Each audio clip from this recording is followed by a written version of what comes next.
хора си, ако са живи и здрави, трябва да напускат. Така че човекът да извърши работата и всяко.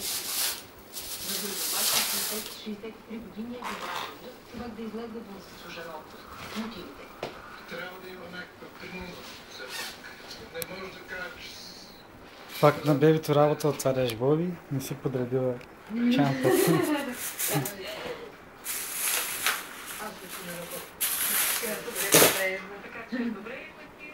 Остане време, наистина работил, трудил се цял живот. Да има време и почивка.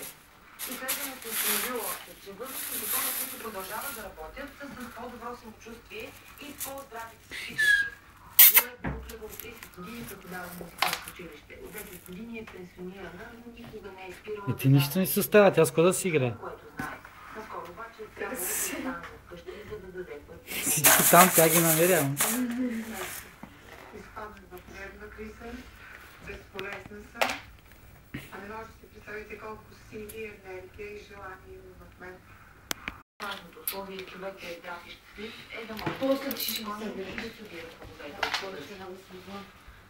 И отново ще говорим за пари, но и за здравеопазване. Един случай, два пъти по-скъпа, но не по-вкусна храна от тази и другите болници получават пациентите на Бургаската многопрофилна болница.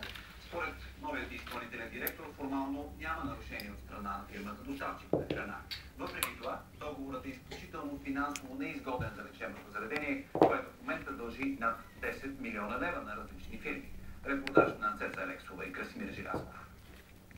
Бившето ръководство на Бургаската болница в началото на годината решава да предприеме оздравителни мерки и закрива няколко звена. Сред тях отдел прехрана, а на негово място вкарва външна фирма за кетеринг.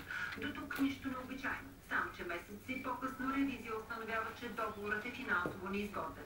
Месечно за храна се плащат 100 000 лева. Само между 650 в някои случаи. Да ги прибера, после пак ще видим да си играе. Минава нормалните. За около 3,50 на ден. Според новия изпълнителен директор, храната им по нищо не се различава от останалите, нито по количество, нито по качество, защото е съобразено с диагнозите на пациентите. Тя обаче не са очаровани. Това е много качествено.